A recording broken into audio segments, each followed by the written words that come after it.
पिछले वीडियो में हमने श्लोक नंबर 4, 5 और 6 के बारे में सुना था। आज हम शुरू करेंगे श्लोक 7वां।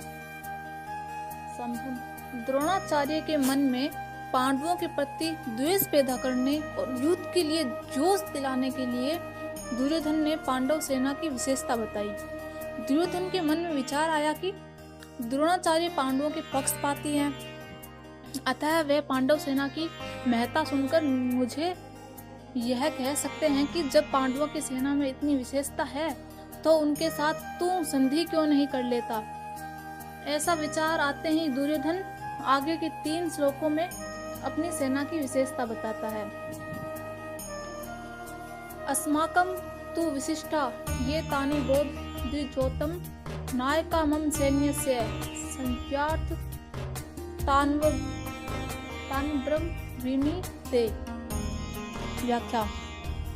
अस्माक तु विशिष्टा ये तानि बोध द्विजोतम, अर्थात दुर्योधन द्रोणाचार्य से कहता है कि हे द्विज श्रेष्ठ, जैसे पांडवों की सेना श्रेष्ठ महारथी है, ऐसे ही हमारी सेना में भी उनसे कम विशेषता वाले महारथी नहीं है। प्रत्युत उनकी सेना के महारथियों की अपेक्षा ज्यादा ही विशेषता रखने वाले हैं, उनको भी आप समझ लीजिए। तीसरे श्लोक में पश्य और यहाँ निबोध क्रिया देने का तात्पर्य है कि पांडवों की सेना तो सामने खड़ी है, इसलिए उसको देखने के लिए दुर्योधन पश्य यानी देखिए क्रिया का प्रयोग करता है, परंतु अपनी सेना सामने नहीं है, अर्थात अपनी सेना की तरफ द्रोणाचार्य की पीठ है, इसलिए आपको देखने की बात न कहकर उस पर ध्यान देने के लिए दुर्योधन निबोध यानी ध्यान दीजिए क्रिया का प्रयोग करता है। नायका मम सैन्य से संचार तान्वब्रम विमिते, मेरी सेना में भी जो विशिष्ट सेनापति हैं, सेना नायक हैं, महारथी हैं, मैं उनके नाम केवल आपको याद दिलाने के लिए नहीं, आपकी दृष्टि उधर खींचने के लिए ही कह रहा हूँ।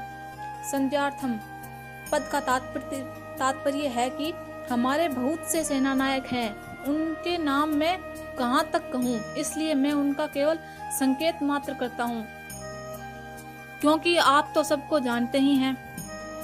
इस श्लोक में दुर्योधन ऐसा भाव प्रतीत होता है कि हमारा पक्ष किसी भी तरह कमजोर नहीं है, परंतु राजनीतिक अनुसार शत्रु पक्ष चाहे कितना ही कमजोर हो, अपना पक्ष चाहे कितना ही सबल हो, ऐसी अवस्था में भी शत्रु पक्ष को कमजोर नहीं समझना चाहिए और अपने में उपेक्षा, उदासीनता आदि की भावना किंचित मात्र भी नहीं आने देनी चाहिए।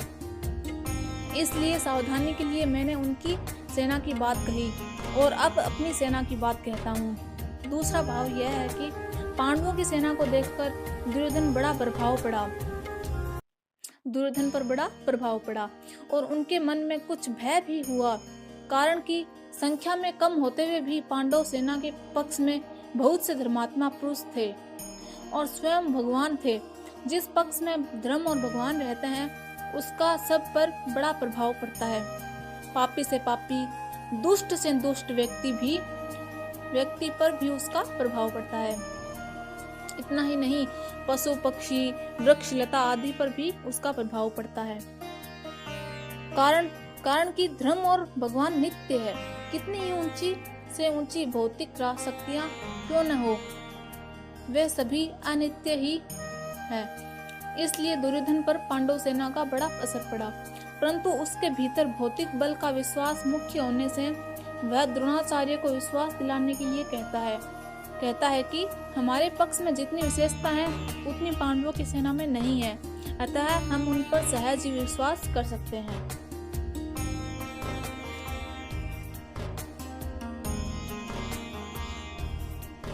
श्लोक 8।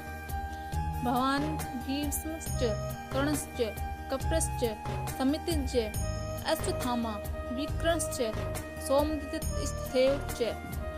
व्याख्या। भगवान भीष्म है, आप और पितामह भीष्म दोनों ही बहुत विशेष पुरुष हैं।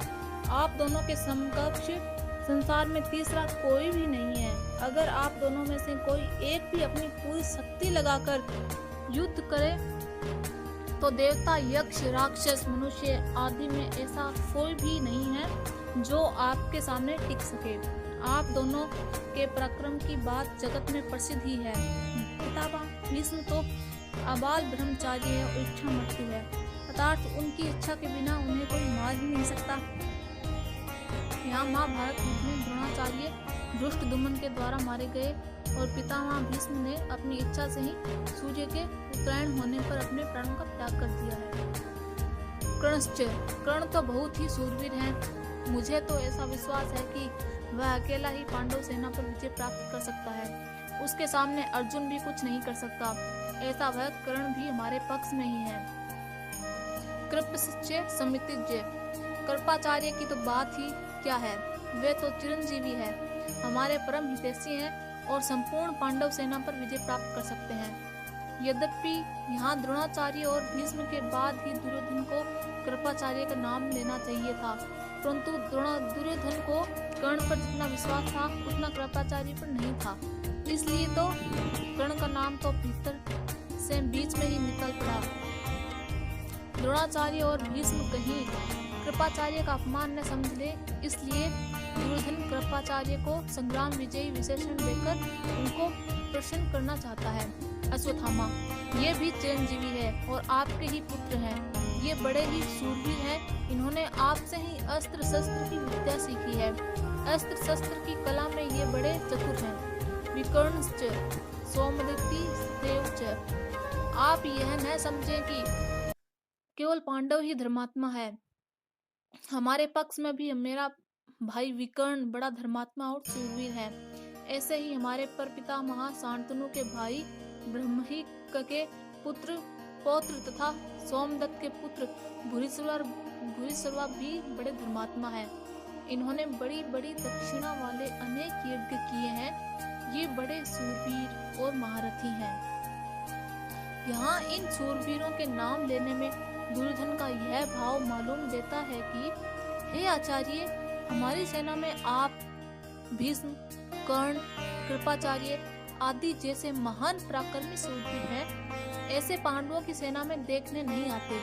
हमारी सेना में कृपाचार्य और अश्वत्थामा ये दो चिरंजीवी है, जबकि पांडवों की सेना में ऐसा एक भी नहीं है। हमारी सेना में धर्मात्मा की भी कमी नहीं है, इसलिए हमारे लिए डरने की कोई बात नहीं है।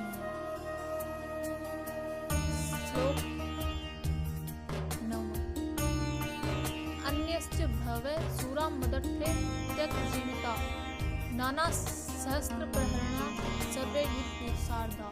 या क्या अन्यश्च भवे सूरा मदर्थे त्यक्त जीविता, यानी मैंने अभी तक अपनी सेना के जितने सूरवीरों के नाम लिए हैं उनके अतिरिक्त भी हमारी सेना में ब्रह्मरिक, शल्य, भगदत्त, जयद्रथ आदि बहुत से शूरवीर महारथी हैं, जो मेरी भलाई के लिए, मेरी ओर से लड़ने के लिए अपने जीने की इच्छा का त्याग करके यहाँ आए हैं। मेरी विजय के लिए मर भले ही जाए, पर युद्ध से हटेंगे नहीं। उनकी मैं आपके सामने क्या कृतज्ञता प्रकट करूं। नाना शस्त्र प्रहरणा सर्वे युद्ध विशारदा, ये सभी लोग हाथ में रखकर प्रहार करने वाले तलवार, गद्दा, त्रिशूल आदि नाना प्रकार के शस्त्रों की कला में निपुण हैं और हाथ से फेंककर प्रहार करने वाले बाण, कोमल, शक्ति आदि अस्त्रों की कला में भी निपुण है। युद्ध कैसा करना चाहिए, किस तरह से, किस पैंतरे से और किस युक्ति से युद्ध करना चाहिए, सेना की किस तरह खड़ी करनी चाहिए आदि युद्ध की कलाओं में ये सभी बड़े निपुण हैं, कुशल हैं। राधे राधे।